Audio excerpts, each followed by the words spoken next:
Hi guys, this is Christina from Brush and Bristle Studio. Hope you guys are having a great day so far. I'm going to go over how to use the 22 ounce sports tumbler mock-up today. To get started, you're going to want to open this in Photoshop or in Photopea. This first part of the tutorial, I'm going to go over how to use it in Photoshop. The next part, I'm going to go over how to use it in Photopea. The two programs are very similar, so if you're going to use Photopea, make sure you're still watching the Photoshop portion because I'm not going to go over everything in Photopea again. I'm just going to go over like the slight change that's in there. So that portion is going to be super quick and fast. So if you want to know how to use the tutorial, like how to use this mockup, watch this part of the tutorial before you go to the Photopea. So with that said, let's dive in. You are going to want to look for your smart object layers first. Now, your smart object layers are going to be these red tabbed layers. And you want to double click on this thumbnail right here. You can click on any one of these three. This is a one-click change mockup, so when you change one, it's going to change all three at once. So we open up right there, and I don't have a 22 ounce, so I'm going to resize a 20 ounce.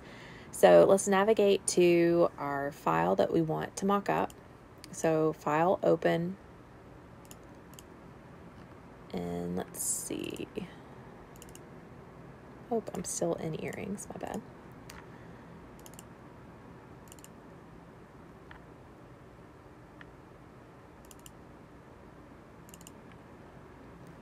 Now, let's copy and paste this into the smart object. And for those that don't know how to use Photoshop, I'll go over how to do that.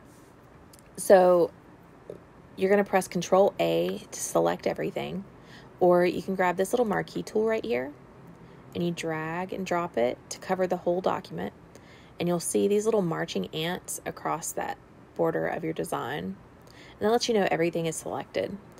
Now, once you see that, you can press Control C, or you can go up here to Edit and press Copy. Once that's done, you can close this out, and it'll take you back to your Smart Object document. Press Control V, or go to Edit, Paste, and that'll paste your design.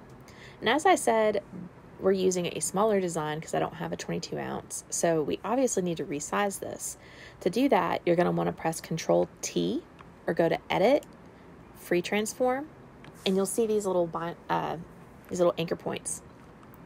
So you're going to want to drag and drop.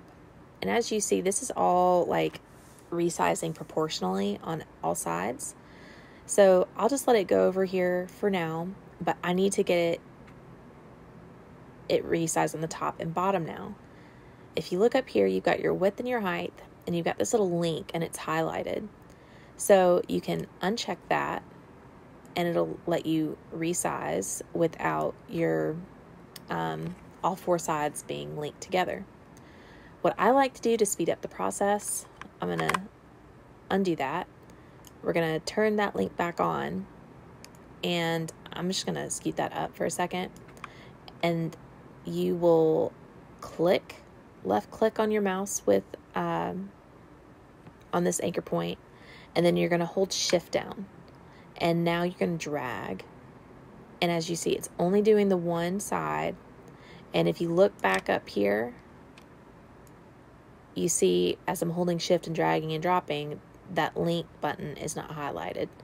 So again, that's going to show you that nothing is linked. So once you have that resized, you can do that and press this check mark, or you can press enter and it will save your changes. So now we want to update the smart object, and to do that, you're going to press Control S to save, or go to File, Save. And as you see, it's been put on all three at once. Some changes that you have available to you to make this more your own. Let's check out our lids first. So you've got closed lids and you've got open lids. You've also got your bottom shadows, and these are set individually. But you can, if you click on them, actually put back on your move tool, you can, I'm going to turn this opacity up. So this is one thing you can do, is you can mess with the opacity and the fill. If you select the layer that you want, you just come up here to opacity and fill, and you can increase that. As you see, it made that darker. Now, let's say I don't like where it's positioned, so I want to move it. So let's move it down a little bit. Or we can move it to the left, or we can move it back over to the right. You just move it however you need to, and recolor stuff however you need to. So let's see, I think it was at 50. So that's one thing you can change. You can also come up here to highlights and shadows and do the same thing we did down there with the bottom shadows. You select the layer, and you'll see here I have blending modes set up on these. I don't recommend messing with these blending modes, but you can always mess with the opacity and the fill. So I have this glossy overcoat, as you see on all of them, it's set to 100. So that's as high as it can go. But if you want to take it down, you can totally take it down. But I wanted to give y'all some flexibility with that. So same thing goes with the highlights. It just helps make that pop a little bit more. The rim up here, and just the overall shading. You can also, I've got this extra highlights and shadows folder right here. It's got a couple of filters in it. So if you turn the visibility on, you see it just helps make things pop just a little bit. If you go into the folder, you'll see the filters. And if you want to edit the filters, you can double click on this filter icon, and it'll open up its panel. Now you can drag and drop these little nodes wherever you want, but keep in mind that it's going to change everything on this document, everything. So be very mindful when you make those changes, because it will affect everything. Same thing goes for vibrance. You just double click and it'll open up that panel that you can make those changes to. And this will also affect coloring for the whole document. So that's another thing that you can do to change. Then you've got all these different backgrounds. I include 8 different backgrounds for you outside the box, just out of the box. I obviously cannot talk today. But this is supposed to give you like a nice little variety of things to play with when you're just getting started out. You can very easily add your own background. I might do a video going over how to add backgrounds and stuff like that another day. So keep a watch on my YouTube channel. Subscribe, follow, whatever. You might end up seeing a tutorial in there at some point. Another feature that I have on here is this background, this white background. If you see this little orange tab layer right here with hue saturation on it, you see it's got this little arrow pointing down, and this is showing that it's a clipping mask on this one layer. So if we turn this visibility on, you see it's recolored this background. So if you double click on this little color palette, it's going to open up this panel. And if it did not change the color for whatever reason, it means that this box is probably not checked. So as you see, if it's not checked, the color won't show. So we're going to recheck that, and I'm going to show you, you can change the color by dragging and dropping this little node wherever you need to. And then you've got saturation to make it brighter or more dull. You can make it lighter or darker, whatever you want.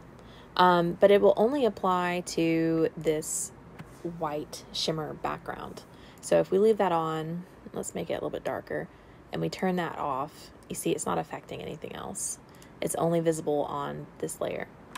So that's really all there is to this mock-up. If you guys have any questions on how to use it, any questions about Photoshop, whatever, feel free to shoot me a message, comment below. I I usually get back to people within a day. So let me know what I can do to help you guys. Now, if you're going to stick around for the Photopea portion of the tutorial, I'll be back in just a second. So I'll see y'all soon. Okay guys, I'm going to go over how to use this in Photopea now. So what is Photopea? Photopea is an art software program that you can use on a web browser. It is very comparable to Photoshop. It has a lot of the same tools, but I guess it's like Canva, where you can access it through a web browser. So Canva has an application on iPads. Photopea does not. As long as there's a web browser, you can use it though. So use it on PC, iPad, iPhone, whatever. I have really enjoyed using Photopea poolside. I love Adobe products, but I have a straight up hatred for Photoshop Express because it's just disappointing. You don't have so many of the tools that you have available in Photoshop, and especially nowadays that it's so convenient to be on the go and designing and doing things. You just have your iPad out with you everywhere, and you can't really do things on an iPad with Photoshop Express that you could with Photoshop. But you can do it with Photopea, and I absolutely love Photopea for my iPad. So if you have not heard of it before, if you've not used it before, check it out because it is amazing. And I'm not being paid to sponsor them or anything like that. I just genuinely really like this program. I've tried a lot of different art programs, especially for iPad. And there aren't that many that I just love, but I really love Photopea just because it is so similar to Photoshop. And yeah, diehard Photoshop fan. So now you don't need an account to use this either. It is 100% free. So that's another leg up against Canva. So if you're doing any kind of designing, print stuff, whatever, check out Photopea. Once you have it open in here, you can treat it just like we did in the Photoshop portion of this tutorial. Everything is really going to be the same. The only thing that's going to be different is stuff to do with the smart object themselves. So let's double click that layer. Remember, you're going to look for those red tabbed layers. Those are your smart object layers. And it's going to open up that layer. Now, in Photoshop, we would do File, Open, and navigate to the file. Then we'd do Copy and Paste, and then we'd resize. Those are all different steps. But with Photopea, it actually speeds up that process a little bit. So if we hit Open in Place, and then let's navigate to a file really fast.